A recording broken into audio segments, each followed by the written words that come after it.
Sejam todos bem-vindos a mais um episódio pelo canal da Bucocast. Estamos em Brasília para mais uma temporada e estou recebendo uma das referências na bucomaxilo. Ela é cirurgiã. Eu estou falando da doutora Juliana Medeiros, ela que tem a sua graduação pela Universidade Federal de Brasília, fez a sua residência no Hospital de Base desde 2010, já tem mais de uma década dentro da bucomaxilo, já está entre a raiz e, né? Enfim, ela é implantodontista também, especialista em DTM, formadora de aluno, professora. Professora, é um prazer imenso recebê-la aqui no canal da Bucocast. Já que você não vai até São Paulo, a gente veio até você. Uma honra, seja bem-vinda, viu?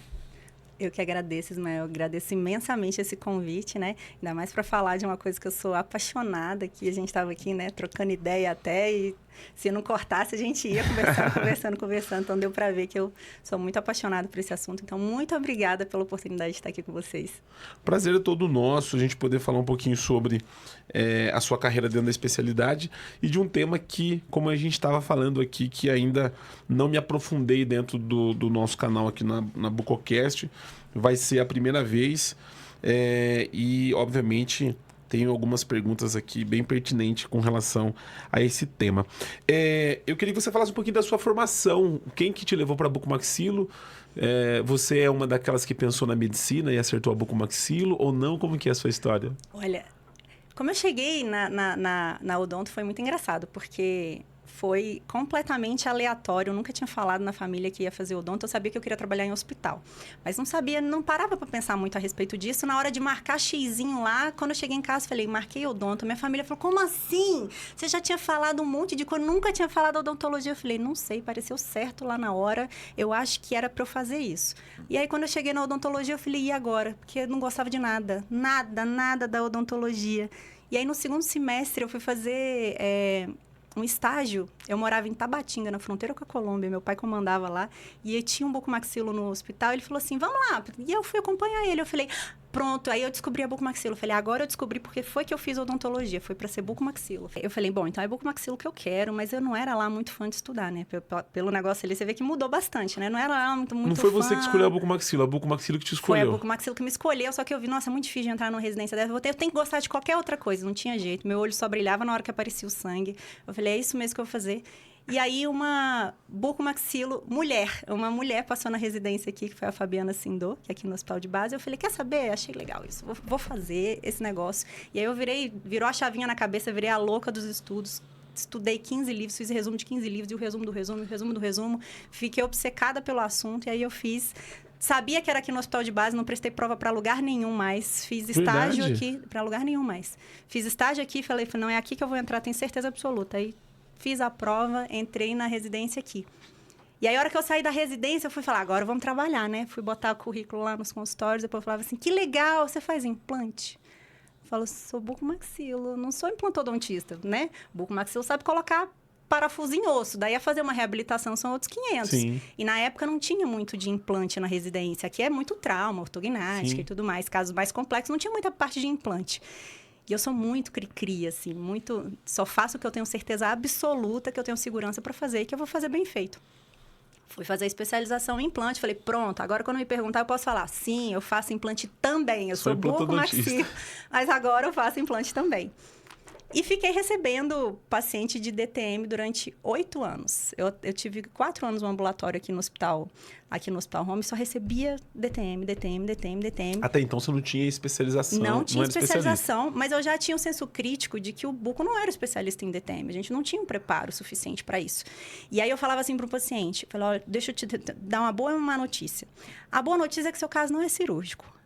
A má notícia é que eu não faço a menor ideia de como você vai ser tratado. Te recomendo procurar um especialista. Mas é o seguinte, a depender do especialista que você encontrar, a depender da formação base dele, você vai ter tratamento diferente. Então, se você pegar um ortodontista que é especialista em DTM, você vai botar aparelho. Se você botar um protesista, vai botar prótese. Então, não faço a menor ideia de qual seria o seu tratamento. O que você fazia? Você indicava plaquinha quando você começou? Eu não indicava nada. Eu falava para procurar outra pessoa. Eu falava assim, a plaquinha não é presente, comigo. Né? O dispositivo. A plaquinha é presente em muitos casos, né? Não. Mas eu vou falar dela mais pra frente.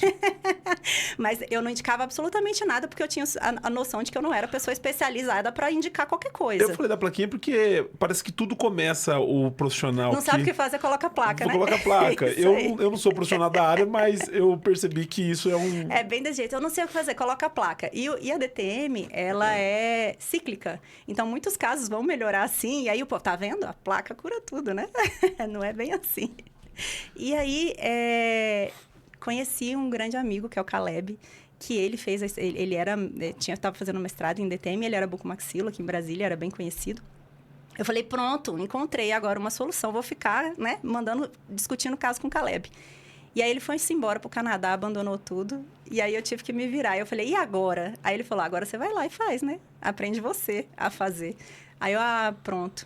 Tinha a especialização aqui em Brasília, eu estava com 2 filhas pequenas, não dava para ficar viajando muito para poder ir fazer mestrado ou qualquer coisa assim. Eu falei, então vamos fazer a especialização mesmo, porque eu quero atuar. E aí foi quando eu entrei na área da DTM, e aí mudou completamente tanto a minha atuação na bucomaxilo quanto na DTM, né? Porque são poucos que são buco e DTM ao mesmo tempo. E isso fez um diferencial na minha carreira de uma forma, assim, absurda. É porque dentro da bucomaxilo, a disfunção temporomandibular, né? Os tratamentos das articulações temporomandibulares tá no pacote com a ortognática, né? Então, assim, o cirurgião que vai buscar formação, no meu ponto de vista, ele visa essas 2 áreas que, no meu ponto de vista, são 2 cerejas que tem ali no bolo da bucomaxilo. Obviamente, a gente tem inúmeras áreas para você atuar. Mas o cirurgião bucomaxilo, parece que quando ele tem essas 2 formações, ele é quase que um cirurgião completo, vamos dizer assim, né? No sentido de ATM e cirurgia ortognática. Agora, a disfunção temporomandibular, pelo que eu vejo nos podcasts que eu gravo, parece que ela tem uma curva muito acentuada de conhecimento. Apesar que a ortognática também, mas os 2 são complexos, né? É porque eu acho que se mistura muito... Quando a gente está falando de DTM, a gente está falando de doenças. A DTM ela é um diagnóstico guarda-chuva. Embaixo dela tem diversos tipos diferentes. Então, tem as DTMs articulares, tem as DTMs musculares. E é muito comum o paciente ter... E dentro de cada uma dessas, ainda tem vários diagnósticos que você precisa sair separando, avaliar o paciente e separar. Esse paciente tem um deslocamento de disco, uma artralgia, uma mialgia, uma dor miofascial referida. São diagnósticos diferentes com tratamentos diferentes. Não tem receita de bolo. E aí, o que às vezes, a gente aprende, porque a bucomaxilo, a gente acaba que é formado dessa forma. A gente aprende técnicas. E aí, a gente sabe executar técnica. Eu tenho uma deformidade dentofacial, eu sei diagnosticar essa deformidade dentofacial e eu sei como planejar para corrigir aquela deformidade dentofacial. E aí, se a gente não toma cuidado, a gente fica muito atrelado a aprender técnicas e aprender pouco sobre as patologias. Porque são diferentes, são áreas diferentes. E aí... O que acaba que se a gente não tiver um senso crítico e prestar muita atenção, a gente pode se pegar num erro de vou atrás de técnicas. Então, eu vou aprender agora a fazer artroscopia. Aí, eu tenho uma ferramenta. Eu tenho a minha caixinha de ferramenta. Na minha caixinha de ferramenta, eu tenho a cirurgia aberta, eu tenho a artroscopia. E aí, todo paciente que chega até mim, eu tenho uma tendência a tentar encaixar nessa caixinha que são as ferramentas que eu tenho. Eu não tenho a ferramenta da fisioterapia. Então eu vou pegar um fisioterapeuta e colocar aqui. Só que o que eu me esqueço quando eu estou preparando a minha caixinha mais importante do que a caixinha de ferramenta é entender a doença. E a doença vem mudando bastante. A área da DTM é uma área onde os estudos evoluem muito rápido. O investimento para isso no mundo inteiro, na dor crônica, nas osteoartrites, porque não envolve só a articulação temporomandibular, envolve outras articulações maiores também.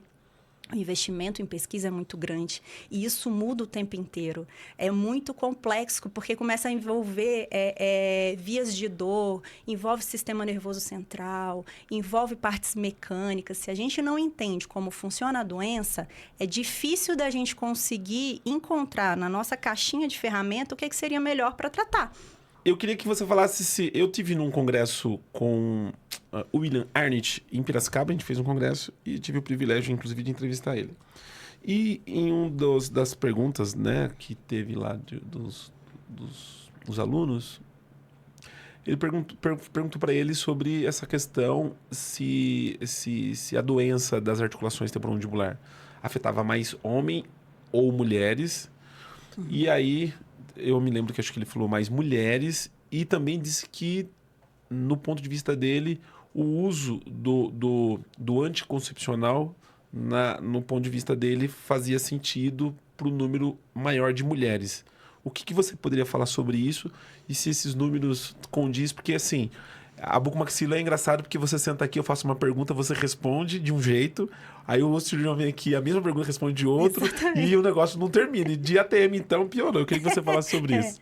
Então, existe sim uma prevalência em mulheres, porque vários fatores de risco diferentes podem levar a resultados similares. Então, por exemplo, quando a gente está falando assim, o desenvolvimento de uma osteoartrite, né? Depois a gente até entra nas diferenças de osteoartrite que tem, mas um processo degenerativo, um desarranjo acontecendo ali dentro da articulação que vai levar a uma degeneração.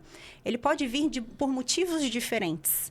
Ele é multifatorial. Então, a mesma doença num paciente pode ter um motivo e no outro paciente pode ter outro motivo.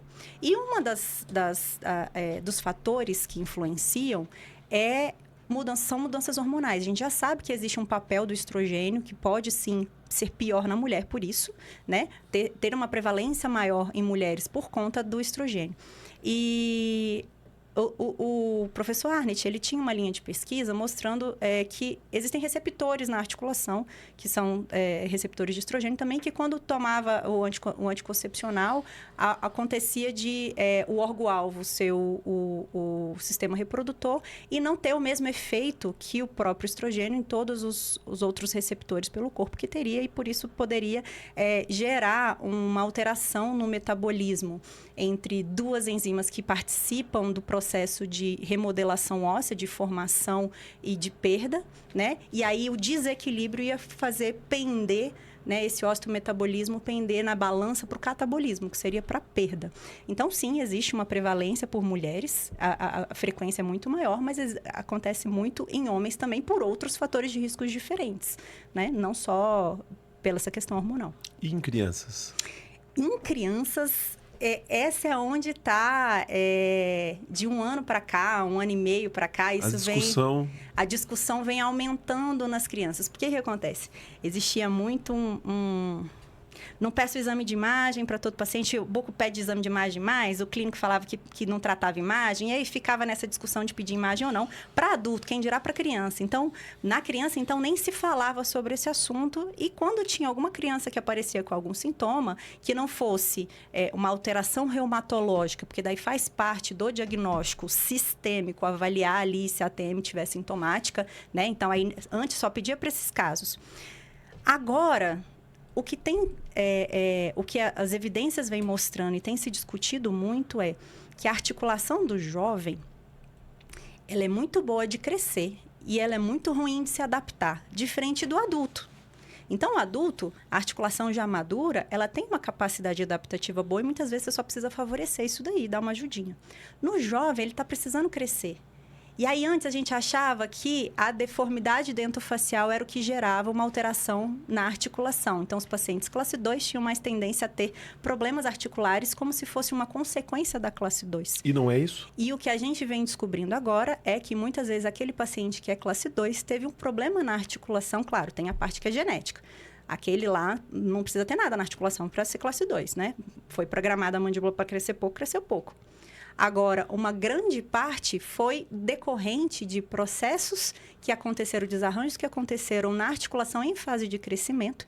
E a articulação preocupada em se adaptar, ela não consegue crescer também, ela faz uma coisa ou outra. E aí essa articulação vai ficando hipoplásica. E às vezes isso gera uma assimetria, uma articulação desenvolve legal e a outra, você vai ver, às vezes não tem nem processo degenerativo, ela só é menor do que a outra. Não é que a outra pode ter uma hiperplasia, pode ser que seja uma hiperplasia, mas pode ser que uma só não tenha crescido o suficiente por conta de um deslocamento de disco numa fase de crescimento que demandou mais do que daquela articulação e ela não conseguiu crescer o que ela deveria crescer, enquanto ainda estava dentro da faixa de crescimento, né? E hoje, isso está sendo muito importante de se avaliar. Tem muito ortodontista, por exemplo, que me encaminha o paciente em fase de crescimento com um deslocamento de disco para eu avaliar a articulação, para ele saber se ele pode, por exemplo, fazer uma ortopedia facial. Porque se o paciente tiver um deslocamento de disco com redução, ele consegue fazer essa ortopedia e estimular essa articulação voltar a crescer. Agora, se ele tem um deslocamento de disco sem redução, né? E com limitação, e ele vai fazer o mesmo tratamento que ele faz no outro, ele estimula o crescimento naquele paciente, ele estimula um processo degenerativo e piora o processo. E antes não se entendia por quê. Então, hoje, muitos ortodontistas já têm encaminhado o paciente para fazer essa avaliação dessa articulação antes de fazer a ortopedia facial. Faz toda a diferença. Você falando do ortodontista, eu tenho uma pergunta que eu faço para todos os colegas que vêm aqui no nosso canal e que trata pacientes com disfunção temporomandibular, é se o aparelho ortodôntico, ele causa o problema na articulação do paciente. Aí, antes de você responder, já vou te dizer, eu já ouvi de tudo, tá? Então, eu gostaria que você... eu tenho vontade, sabe de fazer o quê? Eu tenho vontade de pegar uns cortes de... Todo mundo tipo assim, ó, a mesma pergunta e vai jogando... E aí, deixa pros comentários, mas eu queria ouvir a sua opinião. Tá. Essa pergunta vale até, por exemplo, se bruxismo causa DTM ou não. O problema não está no tratamento ortodôntico ou no bruxismo. Ou no aparelho. Na pessoa. Quem é essa pessoa? Então, por exemplo, um paciente que desenvolve um processo degenerativo com tratamento ortodôntico, ele já tem fatores de risco para desenvolver, ele desenvolveria com qualquer outra coisa, inclusive se não tivesse feito nada. É a mesma coisa do bruxismo. Eu tenho esse comportamento, hoje o bruxismo é considerado comportamento oral, já não é considerado mais uma doença. Eu tenho bruxismo. Eu faço, né, o bruxismo, mas eu não tenho DTM. Mas no paciente com DTM, o bruxismo é altamente prejudicial e ele precisa ser controlado porque ele pode perpetuar o problema. Não quer dizer que o bruxismo causa. A gente confunde muito causa com consequência e às vezes só é um momento ali de temporalidade. Ou escuto muito paciente falar assim, meu problema na articulação começou depois que eu fui tirar o siso. Dá na mesma, é a mesma coisa. Não foi porque você ficou muito tempo com a boca aberta, isso gerou uma demanda, mas você já tinha alguma coisa acontecendo na articulação ou fator de risco para aquilo ali. Poderia ter desencadeado com qualquer outra coisa, não necessariamente com a extração, com a cirurgia. Então, vale a mesma coisa para o tratamento ortodôntico. O tratamento ortodôntico, ele não causa DTM. Agora, se você não entende o que está acontecendo e em que momento você pode atuar com o tratamento ortodôntico, você pode piorar um processo que já está acontecendo, sim. Como nesse caso que eu te falei, fazer uma ortopedia facial num paciente que tem um deslocamento de disco sem redução vai ser diferente o resultado do que um deslocamento de disco com redução.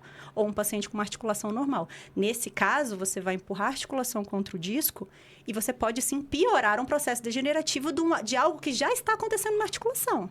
Entende? Não é o que vai causar aquilo ali. Ou seja, um paciente que se propõe a usar um aparelho ou ele tem indicação para usar um aparelho, o ideal é que o ortodontista faça uma avaliação das articulações desse paciente ou não? Eu acho que todo dentista deveria fazer avaliação da articulação, nem que seja bater o olho na panorâmica para poder olhar, nossa, tá muito diferente, será que tem alguma coisa acontecendo? E avaliar se esse paciente tem dor ou não. É engraçado, eu até gravei um vídeo outro dia, né? De falar assim, eu recebo às vezes paciente, fala assim, você tem uma limitação de abertura desde quando? Limitação de abertura é péssimo para articulação. Desde sempre. O dentista sempre reclamou comigo que eu abro pouco a boca. E nunca se atinou do por que será que ele abre pouco a boca? Não, né? Só fica reclamando, nossa, abre mais, é muito difícil de fazer. E às vezes o paciente tem um problema. Então, na odontologia a gente é muito setorizado, né? Eu acho que não só o ortodontista, mas todo dentista tinha que abrir um pouquinho o olhar para além de só os dentes ali, porque pode interferir no seu tratamento e você pode ser responsabilizado por aquilo. Então, às vezes, não era culpa do dentista, mas só porque ele não teve um olhar e acabou fazendo um tratamento no momento que poderia ter esperado ter resolvido primeiro uma outra situação antes de entrar com aquele tratamento dele, ele acaba sendo responsabilizado, né, sem necessidade. Aí eu fico lá, todas as vezes eu tenho que ficar lá convencendo o paciente que não foi culpa do dentista, que não é, né, não foi o tratamento, não é por isso que já... E às vezes eu consigo, às vezes eu não consigo. Você falou do bruxismo, ele não é um caminho para desenvolver um problema na disfunção do paciente? Para desenvolver, não. O paciente que tem a disfunção temporomandibular, A pergunta é, deixa eu voltar. Tá. Não tenho nada, não tenho problema de articulação, mas eu tenho bruxismo. Meu bruxismo é... Não necessariamente. Eu tenho bruxismo e não tenho DTM. Mas ela não é um caminho para... Se você não tiver os fatores de risco para se desenvolver a DTM, não vai ser. Não é culpa dele. Ele é um comportamento oral que todo mundo vai fazer em algum momento. Você quer ver? O bruxismo em vigília, ele tem alguns fatores disso. Tem o estresse e a ansiedade crônico, mas tem também concentração e tato fino. Quando você estiver mexendo no seu celular concentrado ou quando você estava ali escrevendo, provavelmente estava estimulando uma área no cérebro muito perto de apertar a mandíbula. A diferença é, quando é que essa carga extra vai ultrapassar o limite de tolerância do paciente. Quando ele tiver outros fatores associados que levem ele... Aí é culpa dos outros fatores associados. Aí você precisa reduzir um pouquinho ali no controle do bruxismo, fazer uma proteção e tudo mais, para controlar a DTM. Mas não é culpa... Tanto é que você não consegue eliminar o bruxismo. A plaquinha, ela não é relaxante, ela não vai eliminar a ação do bruxismo, ela é central. Não tem nada que você faça na periferia que faça ele parar de acontecer. E a gente faz o que com esse monte de dentista colocando plaquinha? A placa, ela é necessária. A gente fala da plaquinha aqui como se fosse... Mas a placa, ela é dispositivo. O dispositivo intraoral, ele é importante. Né? Ele é importante no bruxismo do sono para proteger dentes. Porque o bruxismo, quando ele ele pode ser primário ou secundário, mas vamos supor ele que é primário. Eu não sei por quê e o paciente vai fazer. Ela vai servir para proteger dentes e proteger a articulação, para não ultrapassar esse limiar ali de adaptação que o organismo tem. Do contrário, ela não vai parar de apertar, vai apertar com a placa. Inclusive, quando o dentista às vezes faz a placa, entrega o paciente e manda embora, né? Aí, às vezes, eu recebo o paciente, tem quanto tempo você usa a placa? 5 anos. Quando foi que você fez manutenção? Nunca fiz. A hora que você vai ver, a placa está toda desregulada, o paciente toca um dente só na placa, na hora que aperta. Vai sobrecarregar aquele dente do mesmo jeito, né? Ela tem que estar equilibrada e tocando todos os dentes. E quando a gente pega o paciente no retorno, a placa está toda marcada, fazendo canaleta. Ou seja, a placa não impede o bruxismo de acontecer. Ela só serve para proteger os dentes. E você usa? A placa? Uso. Eu durmo sem meu marido, mas eu não durmo sem minha placa. Essa é boa. Você falava sobre a questão de... a analogia sua foi muito boa com relação a conhecimento de técnica, né? O cirurgião, ele está cada vez mais buscando entender como fazer, né? E você precisa entender as patologias, a doença, na verdade, né? Com relação, por exemplo, à artroscopia de ATM, a gente ouve muito que é um procedimento difícil de você fazer, né? Uma curva muito grande. Muito grande. São poucas pessoas que fazem com maestria, enfim. E aí tem o começo na ATM, né? Por onde começar? A pergunta é, você precisa primeiro entender das patologias ou você precisa entender da técnica? Porque assim, né? Você falou assim, você tem a ferramenta, mas você precisa entender que por onde você começou? Me dá uma dica para quem está querendo entrar nesse mundo das ATMs. Porque você precisa ter mão para você fazer o procedimento. Mas o que está acontecendo, que eu vou fazer a segunda pergunta, e o que a gente estava falando, se faz muito mais pouco efetivo, porque a gente tem um número de reop muito grande. A gente vai entrar nesse assunto também, mas eu queria que você desse um caminho por onde começar para você entender melhor essa área da bucomaxila. Olha, eu acho que cada um vai ter um caminho. Eu vou te falar qual foi o que eu escolhi. Como eu te falei, né, que foi o que me levou... Faz sentido essa pergunta? Faz total. Foi o que me levou a fazer implante, a implantodontia e a especialização de DTM. Eu não faço nada que eu não saiba exatamente o que eu estou fazendo e por que eu estou fazendo. Então, para mim, fez muito mais sentido eu entender a patologia, para eu saber em que momento que eu posso utilizar e aí aprender a técnica para tratar aquilo ali. Porque não é porque eu tenho a ferramenta que ele vai se enquadrar naquele... E aí, o que eu vejo muita gente fazendo? Agora que eu aprendi a técnica, eu preciso ganhar a mão. Então, todo paciente que chegar até mim, eu vou encaixar nesse quadradinho. Me esforço pra caramba pra tentar encaixar nesse quadradinho que eu criei, porque eu preciso aprender a pegar a mão para fazer. Você realmente precisa fazer bastante coisa, bastante vezes para poder pegar a mão. Agora, existem vários cursos hoje que você pode pegar a mão um pouquinho mais, sem ser direto no paciente. Agora, o que eu acho mais essencial, porque a técnica, todo mundo pega. Bucomaxila é bom de mão. Né? Claro, tem suas variações. Sim. Mas, assim, foi uma especialidade criada para te fazer ser bom naquilo ali, manualmente. A técnica não é o mais importante. Você precisa, é o mínimo que você tem que fazer, é executar a técnica direito, claro.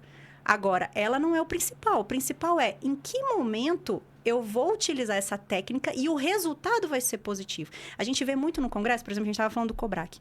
A gente ia no bloco, o bloco era osteoartrite.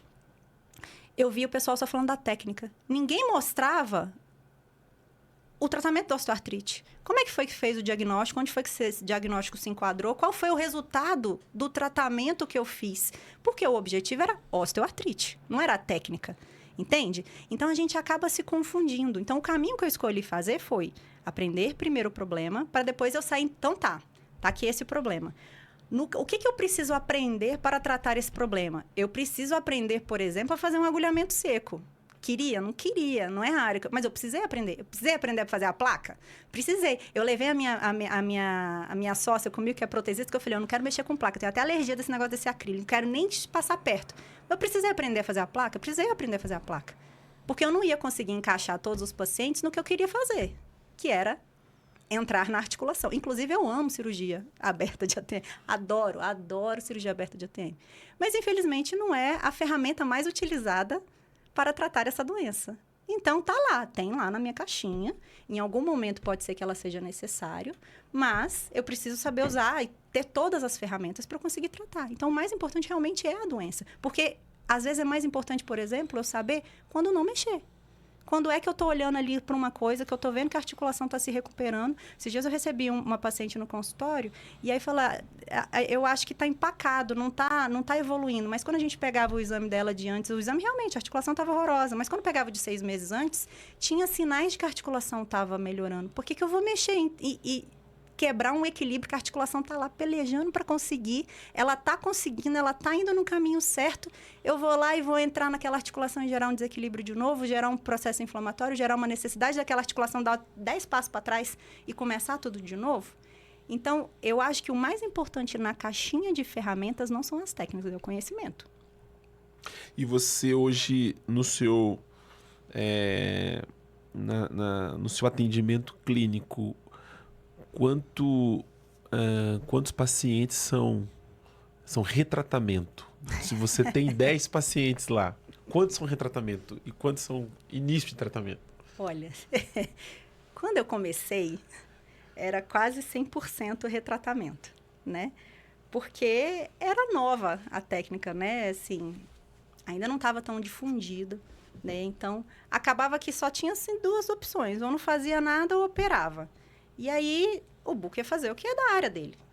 E o clínico, e aí que a gente está falando do buco, né? Às vezes, fazendo um over, mas a gente não pode esquecer que muitas vezes o não tratar algo que tem a indicação do tratamento, porque não está dentro do rol da minha caixinha, que era uma coisa que o clínico fazia muito, essa articulação está degenerando, mas eu só sei fazer a parte clínica, eu só vou fazer a parte clínica. E só ficava nisso, subtratar também é um problema, né? No começo, eu recebia muito retratamento. Ou acontecia... Aquele paciente que era novo era por acaso, porque caiu na minha cadeira para pedir uma segunda opinião, mas não sabia a área que eu atuava. Hoje, graças a Deus, né, as coisas foram... Tá evoluindo bastante, como a gente estava conversando aqui antes, já está presente lá no congresso, um monte de gente já falando sobre minimamente invasivo, sobre terapia regenerativa, sobre uma área que não é tão cirúrgica assim para o bucomaxilo, para o clínico mas para o buco não é. Então, está difundindo o conhecimento. E hoje eu recebo muita indicação de colegas bucomaxilos que sabem... Essa área que eu não atuo nessa fase, manda para Juliana, e aí eu recebo muito para iniciar o tratamento. Graças a Deus. O número de pacientes que passam por retratamento dentro das disfunções, né, da articulação temporomandibular é muito grande, né? Não é que nem ortognática que você opera uma vez e vai à escola e vai embora. Esse paciente, cara, você vê paciente de 3, 4, 5 vezes, né, que já foi retratado. Onde nós vamos parar? A pergunta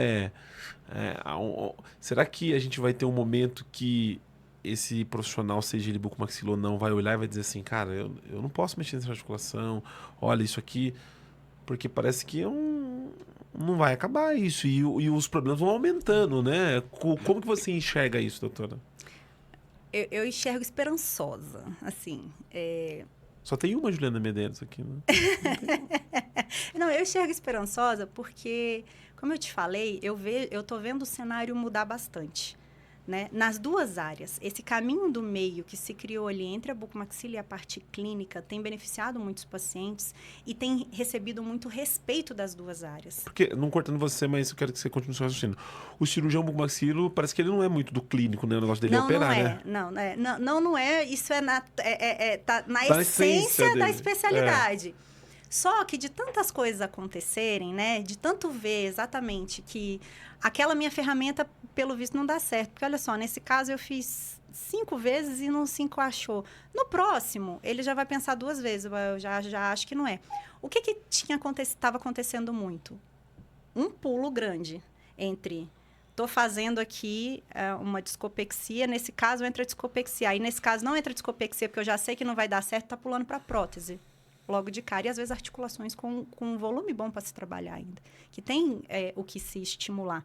E isso é na bucomaxilo como um todo, mundial, não é só aqui. Então, estava até mostrando um caso, né? Falando do caso que eu tinha mostrado para o Dr. Mercury, para o Dr. Wolford, os dois indicaram prótese quando viram inicialmente, né? E aí eu mostrei para ele e falei, não, mas olha só, isso aqui a gente fez isso, fez aquilo, fez o PRF, fez o minimamente invasivo, estimulou desse jeito, fez um ciclo, lá. E aí, quando eu mostrei o resultado final para eles, eles ficaram surpresos, porque era exatamente o tipo de paciente que eles pulavam. Pá, iam direto para a prótese depois, porque não sabia o que fazer. Agora que já se descobriu que tem algo a se fazer no meio do caminho, tudo está mudando, o mundo está mudando, a visão está mudando. Então, o buco está passando a aprender a ser menos cirúrgico um pouco, dar um passo atrás, e o clínico está aprendendo a dar um passo à frente para se encontrarem no mesmo lugar. Nessa área, foi aquilo que eu estava falando, precisa vestir a orelhinha da humildade. E eu estou vendo tanta gente vestindo, tanta gente influenciadora de opinião, relevante, né? Que cria aí, que educa muito bucomaxilo novo que está entrando. Então, eu enxergo de uma forma esperançosa. Eu acho que estamos caminhando para uma mudança muito importante, de um impacto muito grande que os pacientes têm muito a se beneficiar. A gente ouve muito uma frase, paciente de ATM, a gente casa com ele. Casa. Você confirma essa frase? Confirmo. Como que é? Verdade? Confirmo, assim, a DTM ela é cíclica. Os fatores de risco que levam aquele paciente específico a desenvolver o problema, né, vão ter lá. A gente já sabe hoje que tem alterações genéticas que fazem aquele paciente ser mais suscetível, algo que a gente ainda não consegue trabalhar, ainda não sabe o que fazer com essa informação, então tem. E aí, nesse paciente, o sono vai ser importante, a saúde mental vai ser importante, os hábitos, tem várias coisas. Então, como é que você vai pegar um paciente e falar assim, a partir de hoje, você vai virar um monge budista, você vai ter um sono maravilhoso, zero privação de sono, perfeito até o final da vida. Não vai ter jeito. Então, a DTM ela é cíclica. Todas as vezes que os fatores ali se desequilibram, ela pode revisitar. E nisso a gente falando do ADTM de uma forma geral, né? Das DTMs dolorosas, isso vai ser mais relevante. Num processo degenerativo, a gente sabe que também é cíclico. Por exemplo, a gente estava falando sobre ser mais relevante em mulheres por conta do fluxo hormonal, né? Então, a gente sabe que a mulher na fase reprodutiva, ela pode ficar mais ativa, e a gente sabe que lá na parte da menopausa, ela pode revisitar de novo de uma forma mais agressiva. Várias vezes durante a vida, a osteoartrite ela tem começo, meio e fim. Se eu não fizer nada, ela vai chegar no fim em algum momento e vai se remodelar. O problema é que cerca de uns 17% dos pacientes, esse começo, meio e fim, nesse meio do caminho, ele pode perder um volume maior do que a capacidade ali da articulação se adaptar e gerar uma instabilidade mandibular que vai demandar um pouco mais de trabalho. Então, por isso que hoje a gente precisa ter várias informações, captar várias variáveis do paciente para eu saber qual é aquele que eu preciso intervir, qual eu não preciso. Mas ela tem começo, meio e fim. E ela é cíclica. Então, o paciente aparece aqui, daqui a pouco ele vai aparecer dali uns anos de novo na minha... Ou, às vezes, tem lá uma parte familiar, vai trazer o filho. Você casa com você fala assim, terminou o tratamento, tá ótimo. Quando você menos espera, tá ele lá de novo com alguma situação. E isso é muito importante da gente alinhar com o paciente. Principalmente nas DTMs dolorosas. Porque, às vezes, você termina o tratamento, na DTM, vamos supor, numa DTM muscular. Você vai lá, fala para o paciente, a gente vai fazer, então, tantas sessões, mas você precisa, 80% é o trabalho do paciente. Se ele não entender isso, se você não fizer ele entender, você está secando gelo. Ele vai terminar, e isso é o que o pessoal fala muito da fisioterapia. Eu vou lá, faço fisioterapia, não tem resultado nenhum. Mas você recebeu as orientações do que você precisa fazer? Não.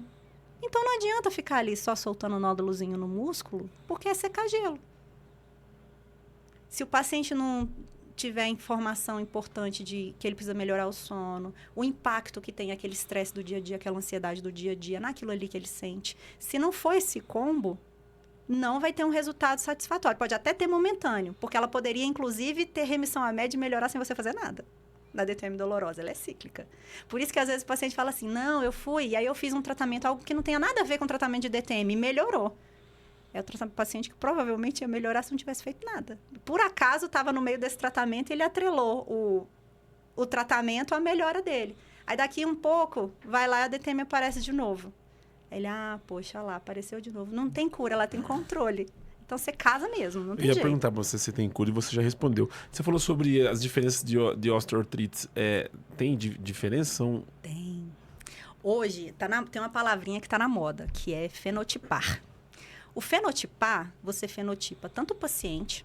Então, 2 pacientes com osteoartrite, os 2 têm osteoartrite, eles vão responder completamente diferentes, a tratamento completamente diferentes, a depender das características gerais que ele tem. Antes de você falar das diferenças, eu queria que você falasse o que é osteoartrite. Pronto. A osteoartrite, ela é a inflamação na articulação com um impacto estrutural, tá? Então, aquela inflamação, tem um componente inflamatório, porque tem o it, né? O artrite é a inflamação da articulação. E o ósteo é quando a gente já tem algum impacto estrutural ali na cartilagem, na parte óssea envolvida. Então, quando a gente fala da fenotipagem, a gente pode fenotipar o paciente. Então, tem um paciente que o fator de risco dele é uma hipermobilidade. Tem um paciente que o fator de risco dele é uma alteração reumatológica. Tem outro paciente que eu não vou nem saber qual é o fator de risco dele. Tem outro que pode ser um deslocamento de disco. Agora, dentro da osteoartrite, e isso vale para as outras articulações do corpo, então essa é uma extrapolação que tem sido feita a partir de estudos feitos com o joelho, existem características diferentes. A osteoartrite ela é uma doença do órgão como um todo, mas vai ter uma característica principal. Então, ela pode ser inflamatória, onde o componente inflamatório é mais importante, e às vezes eu lavar e colocar um corticoide pode fazer mais sentido, é só o que aquela articulação precisa. A partir da presença da inflamação ali naquela articulação, ela começa a provocar as outras estruturas. Então, a cartilagem começa a se degradar, porque com a presença das citocinas inflamatórias, ela entende que é para ela se autodestruir em vez de se proteger, que depois começa a chegar em osso. Mas a gente também tem uma osteoartrite que começa pela degradação da cartilagem. E a partir da degradação da cartilagem, ela vai soltando fragmentos na articulação, que vai produzindo um processo inflamatório secundário, mas não é o principal. Em algum momento, ela forma uma erosão. E aí chega em osso. E aí, nessa parte, a depender do estágio que eu tô, pode ser interessante um ácido hialurônico. Ou se eu já tiver em acesso ao osso, pode ser interessante o PRF.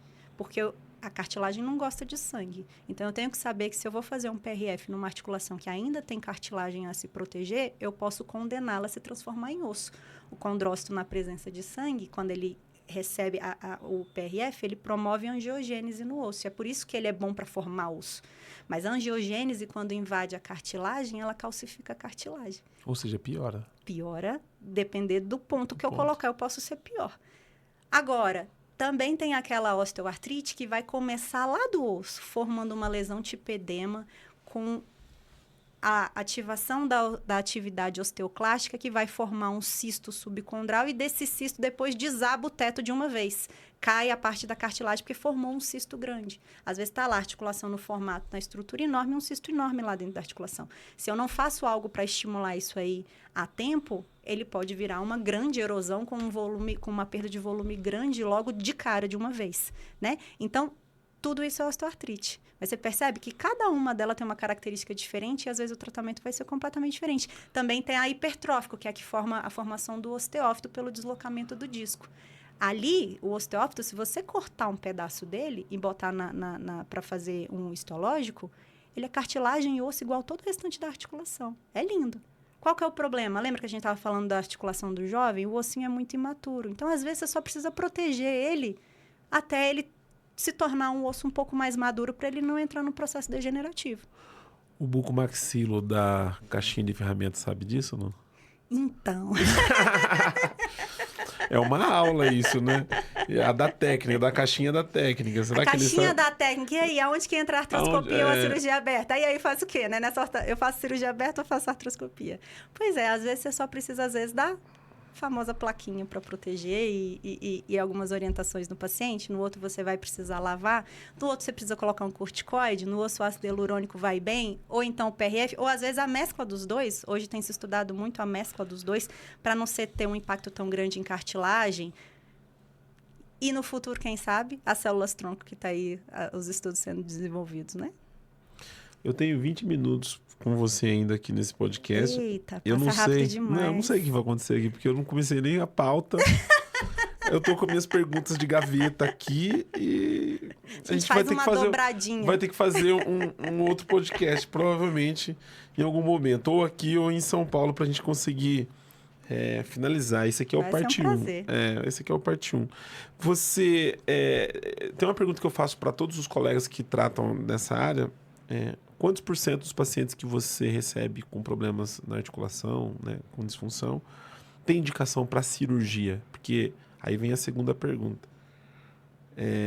Você acredita que nós estamos tendo uma super indicação de cirurgias de ATM? Então, primeiro e depois a segunda. Vamos entrar na parte polêmica da coisa. Não, estamos só esquentando, só de boa.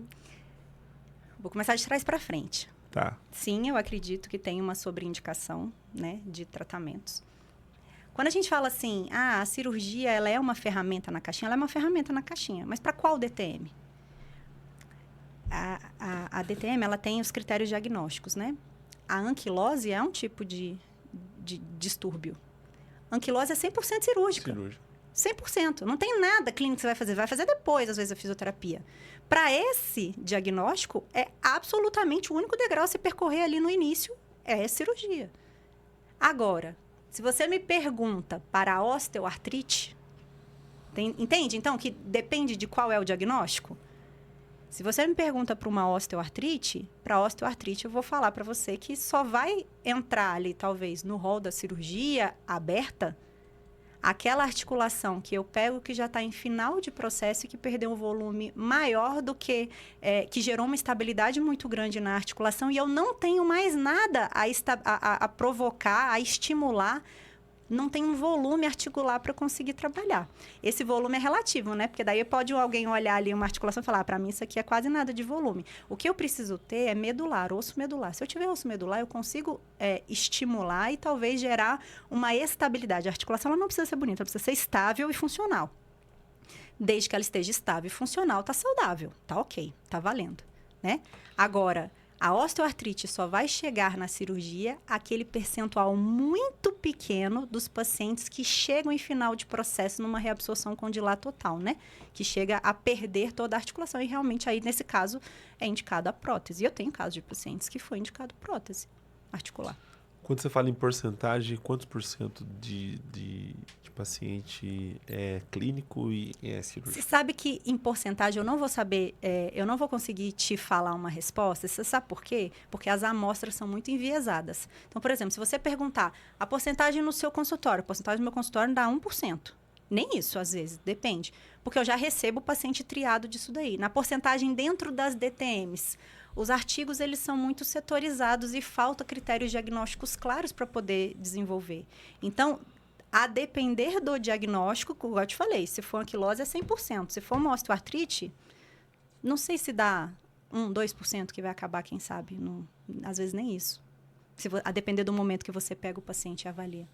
Onde está onde está a distância do bucomaxilo em fazer o tratamento correto, né, para a gente não sobreindicar a ATM?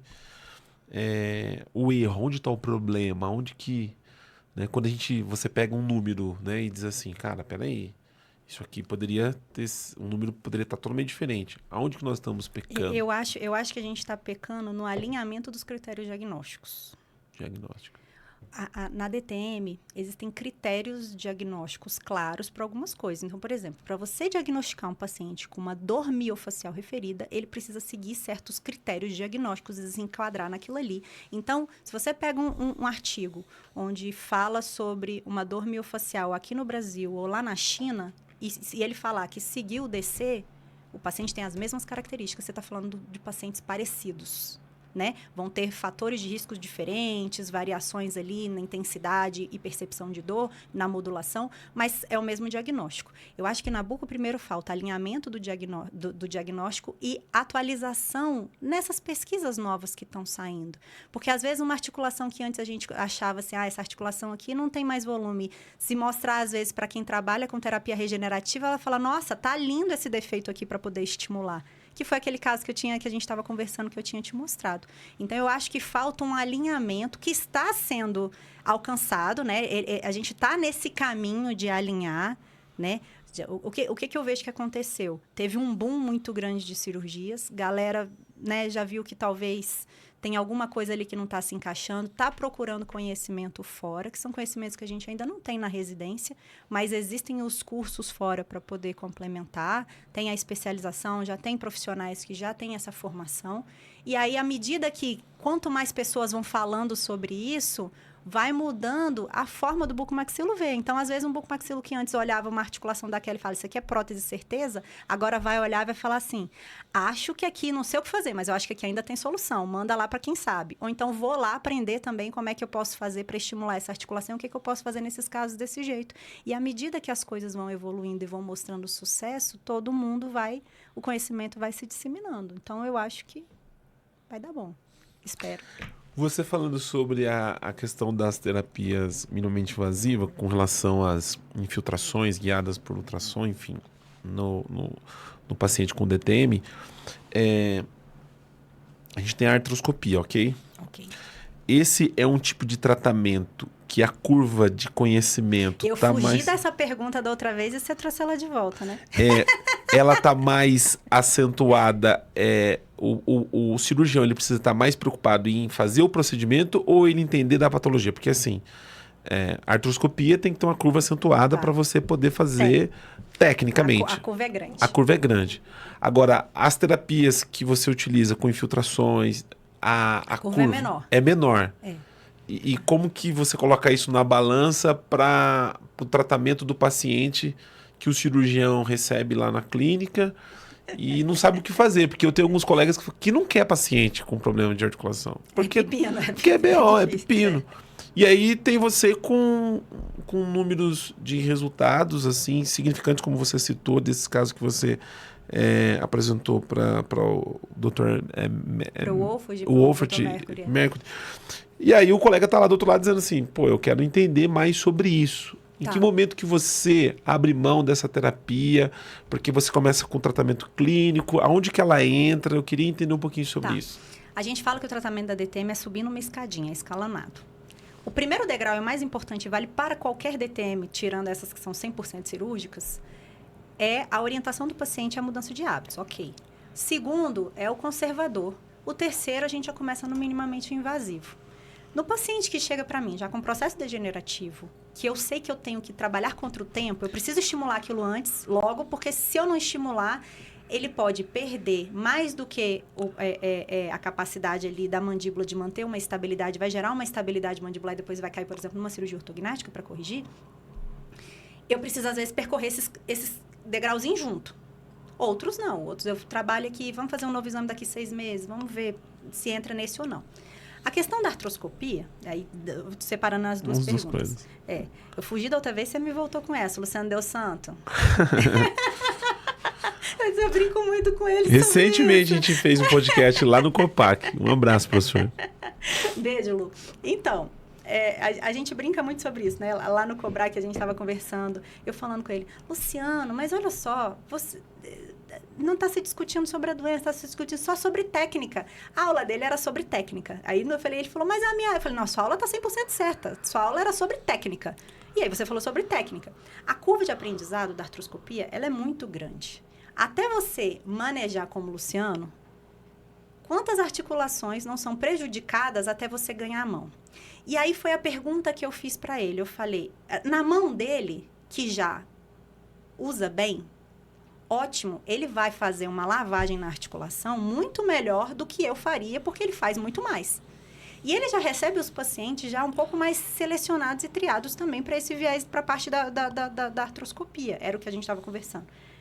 Mesmo se ele for só lavar a articulação, já que ele já maneja muito bem essa técnica, às vezes ele vai fazer melhor do que se fizer só com as agulhas, que seria a forma cega.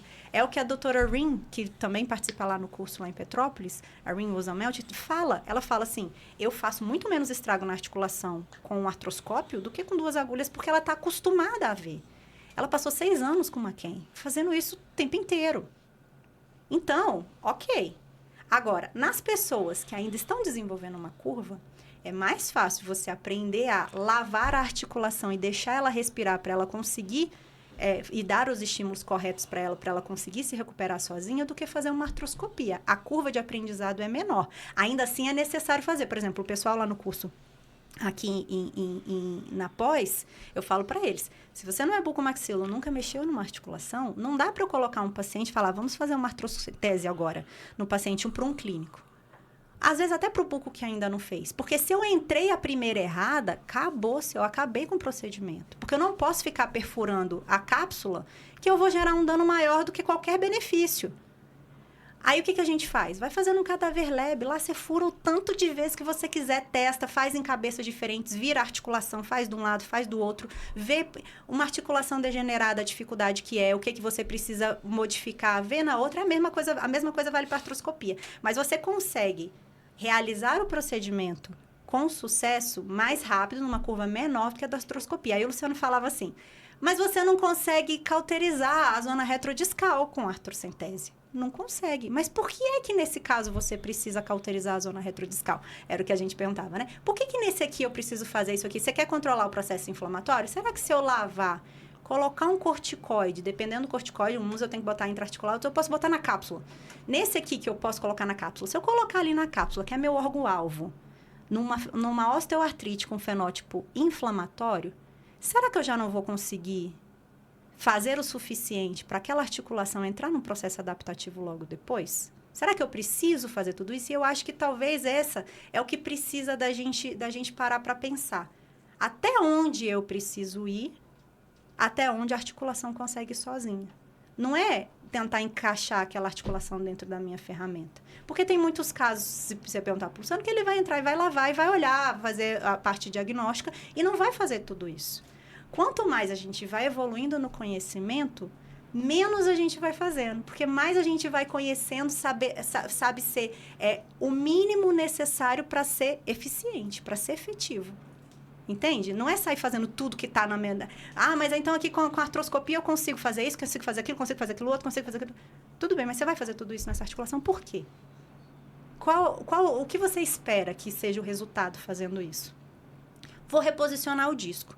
Um disco que está calcificado em cima de um processo degenerativo acontecendo. Você vai amarrar uma pedra ali em cima de um processo degenerativo que está ali custando para se equilibrar.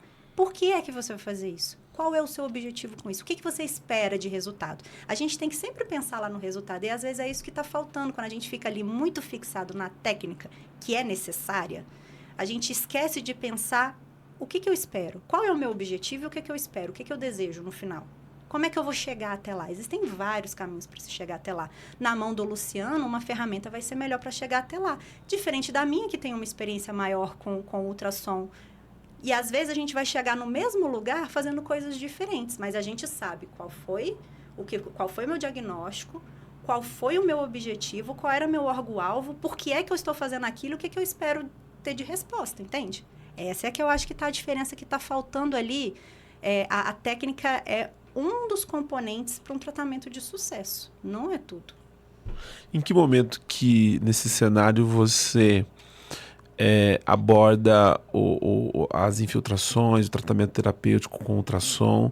Porque hoje você tem a aberta, tem a artroscopia.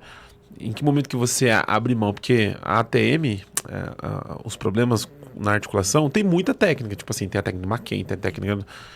Em que momento você, com todo esse arsenal, diz assim, eu vou usar essa terapia, eu vou fazer esse tipo de procedimento aqui do paciente? Mas aí você quer saber quando eu uso as minimamente invasivas ou quando eu uso a artroscopia? As minimamente. Em que momento que você... Depois que você já fez uma artroscopia, depois que você... Não. É bem antes. Você sabe quando eu acabo encaminhando o paciente para artroscopia? Naquele paciente, às vezes, que está com uma limitação de abertura por muito tempo, que eu já sei que tem aderências muito maiores do que eu vou conseguir liberar com o minimamente invasivo. E aí, o minimamente invasivo, eu não digo nem só uma única lavagem, porque na lavagem você pode fazer coisas diferentes. Eu posso fazer um pumping para estufar, eu posso depois dessa lavagem colocar ácido hialurônico, e depois eu posso fazer inclusive mais sessões de ácido hialurônico só para fazer a distensão, a mobilização, colocando no compartimento superior e inferior para eu conseguir mobilizar melhor esse disco, associando com a fisioterapia. Então eu acabo progredindo para artroscopia naquele paciente que não teve sucesso, para eu conseguir liberar essa articulação. Antes eu já pensava assim, aquele paciente que tem ali 6 meses de uma alimentação de abertura, que já tentou de tudo, não conseguiu, não abriu, às vezes a artrocentese ele não vai ser eficiente, eu já encaminhava para artroscopia, já passava para a parte da artroscopia. Só que a gente tem visto, justamente fazendo, quanto mais você faz, mais você vai conseguindo adaptar certas pequenas modificações na técnica para alcançar aquele resultado. Então, a gente já... Vários pacientes que tem um caso até bem legal lá no curso clínico de osteoartrite lá em Petrópolis, que o professor Ricardo falou assim, essa paciente aqui é a nossa última tentativa, senão ela vai para artroscopia. E a gente conseguiu, era a última tentativa dela, e a gente conseguiu, o paciente saiu abrindo a boca 40 milímetros, tinha não sei quantos meses que ela não abria, e se manteve o resultado. Por que então a gente vai progredir, sabe? Então, agora, daquela questão que eu te falei, da osteoartrite, só vai chegar na parte da cirurgia, que eu te falei, quando é uma articulação que já perdeu todo o volume e toda a estabilidade que a gente poderia alcançar e não tem mais o que fazer com aquilo ali. Fora isso, a gente sempre entra com o minimamente invasivo, naqueles casos indicados, claro, não é naqueles casos que está indicado só o conservador, quando já tem um processo degenerativo, que eu vejo que se eu não interromper, eu posso levar o paciente para uma instabilidade mandibular, que depois ele vai precisar de algo muito mais invasivo. Vai precisar não só estabilizar a articulação, como fazer uma cirurgia ortognática, por exemplo, depois para retomar a mandíbula para a posição correta. Nesses casos é onde a gente entra com os estímulos para poder controlar. Ou num caso inflamatório, onde a gente já entrou com anti-inflamatório, gelo, cautela, né, controle de sobrecargas e tudo mais, e o paciente segue com o processo inflamatório, e eu sei que aquele processo inflamatório vai gerar um processo degenerativo num futuro breve, se ele não for controlado, a gente vai lá, lava, faz um estímulo extra, né? Agora, naquele que já tem um processo degenerativo, muitas vezes a gente já entra direto, junto com o conservador, a gente já entra com o minimamente invasivo. O nosso assunto aqui, você sabe que ele tem pelo menos mais 2 podcasts desses para a gente conseguir falar da pauta que nós... Para falar da pauta que nós criamos. Estamos chegando no nosso final do nosso podcast. Antes, ainda eu quero, obviamente, fazer mais 2 perguntas para você e quero convidar você para a gente fazer esse próximo podcast. Quero agradecer de antemão aí o Fabiano, né, da A2, que nos deram a oportunidade, né, de nós estarmos junto aqui, e com certeza vai ser um prazerzaço a gente poder discorrer. Você está me trazendo informações, estou aprendendo muito, viu? Eu vou usar muita coisa desse podcast para os próximos convidados. Vai ser muito bom. Esse tratamento que você normalmente usa, que são as infiltrações, tal, você para quais pacientes que você normalmente indica? Quem são os pacientes indicados para se submeter a esse tipo de tratamento com ultrassom? Pacientes que têm processos degenerativos ativos. Porque às vezes a gente olha também uma articulação e a gente define que está ativo o processo quando eu tenho um processo inflamatório, quando eu tenho perda da cortical. Porque às vezes eu vejo uma articulação feia e infelizmente eu já recebi alguns casos desse jeito, que a articulação estava feia, o paciente tem uma dor. Então eu associo, então a culpa deve ser dessa articulação feia, essa dor dele. E às vezes era uma dor muscular, né? Então, a primeira coisa que a gente avalia é se o processo está ativo, com a presença de inflamação e com a falta de corticalização, ou às vezes a perda de mobilidade ali também já é um outro fator que, por outros motivos, né, não vai fazer a terapia regenerativa, mas vai fazer o minimamente invasivo também, quando tem uma limitação de abertura refratária a tratamento conservador. São esses, de uma forma grosseira, assim, de uma forma geral, os casos que acabam entrando para o minimamente invasivo, quando a gente avalia que há necessidade de eu subir um degrau a mais que o conservador não vai conseguir sozinho. Ou porque já tentou, ou porque não dá tempo de ficar tentando. Se eu não fizer nada, essa articulação vai perder volume e vai gerar uma instabilidade mandibular. E aí a gente já entra junto com o conservador, junto com a fisioterapia, a gente já entra com os estímulos articulares. Quais são as substâncias que você utiliza normalmente para fazer essas infiltrações? Melhor de tudo, se eu puder escolher só um, é lavar. Por isso que a gente fala que às vezes a artroscopia... O que será que melhorou na artroscopia? Foi tudo isso que fez ou foi porque lavou? Porque o lavar, os estudos mostram que é a melhor coisa que tem. Porque eu removo essas citocinas inflamatórias, a articulação respira, né? Para conseguir entrar no processo adaptativo. A gente pode usar o corticoide, e a corticoide eu preciso saber o momento de usar, porque eu não posso ficar repetindo ele, né? É um tiro único, então eu preciso saber em que momento usar. Tem o PRF, tem o ácido hialurônico, tem a mistura do PRF com ácido hialurônico. Hoje a gente fala em proloterapia também, que é uma mistura, a dextrose na cápsula para reduzir mobilidade exagerada, né, no paciente hipermóvel que fica fazendo luxações recidivantes. Então, existem muitos, que cada vez vai surgindo mais. Agora, o ultrassom a gente também pode usar não só para fazer o tratamento. Eu posso usar, por exemplo, para acompanhar um processo inflamatório vendo a distensão da cápsula. O paciente não pode ficar fazendo ressonâncias consecutivas, mas eu posso fazer ultrassom todas as vezes que ele vier no consultório. Então, às vezes, eu faço o tratamento para controlar o processo inflamatório e vou acompanhando no pós-operatório o paciente com a distensão da cápsula, vendo essa cápsula para eu saber que, tá regredindo, ótimo, né? Deve estar, pelo visto, tá melhorando, até dar os 6 meses para fazer um novo exame de imagem. E a última da última mesmo, porque eu falo a última e vai mais 10 perguntas, mas agora é a última mesmo, gente. Como que você vê a formação do bucomaxilo para os tratamentos das articulações temporomandibular? Olha, para o tratamento dos casos que são cirúrgicos, é excelente, né? Sabe manejar um bisturi de uma forma exemplar, né? Minha formação foi excelente. Então, a gente conhece a articulação de olhos fechados ali, que tem, é maravilhosa na parte cirúrgica. Sinto falta um pouco dessa parte para ter o contrapeso, porque senão a gente acaba saindo sem querer, achando que tudo é cirúrgico. O contrapeso do clínico e do minimamente invasivo, para poder justamente aprender, aumentar as ferramentazinhas dentro da caixa, e a parte principal do diagnóstico, de conhecer um pouquinho mais sobre as patologias para conseguir descobrir qual ferramenta serve para cada um dos diagnósticos. Precisamos melhorar nesse sentido. Precisamos melhorar, mas está melhorando, está progredindo, está bem interessante assim, a movimentação que tem sido feita nesse sentido, dando mais abertura para... Eu vejo muito o bucomaxilo dando um passinho atrás e vindo conhecer mais sobre a área da DTM, sobre essa área, sendo cada vez menos invasivo e cada vez mais preciso. Então, está fazendo uma mudança interessante. Espero que a nova geração aí esteja acompanhando isso e também que é o futuro. Doutora Juliana Medeiros, quero te agradecer demais pela sua participação do nosso podcast. 1h e alguns minutos. Temos um mimo para você, em nome da A2. Pode trazer aqui para entregar para ela. Gracinha, gente. Pode entregar aqui. Que lindo. Da A2. Então aí o seu mimo, o teu chocolate, você com certeza... Obrigadinha. Gente linda, ó.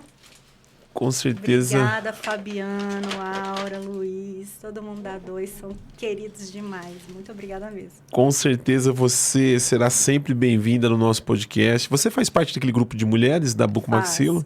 Você teve lá no grupo. Você teve no Copac também ou não? Estive também. No Copac. Representa muito bem as mulheres da Bucomaxilo. Provavelmente a gente... vamos falar desse assunto também num próximo podcast. Vale uma pauta esse sobre a mulher da Bucomaxilo. Você falou um pouquinho lá no início da sua formação, né? Que foi frustrante. Que foi frustrante como mulher. Eu queria me estender mais, mas aí a gente ia ficar... E eu queria, obviamente, seguir um pouco mais a pauta que a gente tinha já decidido, mas eu quero falar com você sobre isso também. E fica aqui o nosso convite para você retornar ao nosso Bucocast quando quiser. Claro, vai ser um prazer, assim. Agradeço demais, foi muito legal estar aqui com todos vocês. É bem interessante como é que funciona isso, né? E muito obrigada por abrir um espaço para falar, né? Quando foi chamar, eu falei, você tem certeza que quer falar sobre isso? Porque não é a área mais cirúrgica da coisa, né? E aí o Fabiano, não, é isso mesmo, e é sobre isso que a gente quer falar, porque precisa de ter mais espaço para falar sobre isso, e é assim que a gente vai mudando, né? Vai melhorando cada vez mais a atuação da nossa especialidade, vai oferecendo mais o que tem de mais atual para os pacientes. E esse, com certeza, é um canal muito relevante para poder fazer isso e alcançar mais profissionais, até para conhecer, porque muita gente não conhece, não sabe do que está aparecendo aí de novo, né? Então, muito obrigada, viu, por isso. Você falou que foi a primeira vez que você gravou um podcast, né? Primeira vez. Eu ia perguntar para você o que era mais fácil, se era fazer uma artroscopia, uma lavagem ou gravar um podcast, mas tudo para você é tranquilo, que você fala muito bem, então... A pessoa, quando não tem vergonha na cara... Não, é muito tranquilo. Você esqueceu de dar, assim, limites, sabe? Vergonha na cara. Então... É porque quando eu pergunto, os colegas falam assim, não, é mais fácil fazer cirurgia ortognática. No seu caso, é fácil tudo. Obrigado, viu, minha amiga? Obrigada, eu que agradeço. Você que nos acompanha pelo canal da Bucocast, não é inscrito no nosso canal, vai lá, se inscreva no nosso canal, também no nosso Instagram, onde nós vamos estar compartilhando alguns cortes desse nosso podcast. Nosso muito obrigado e até o próximo episódio.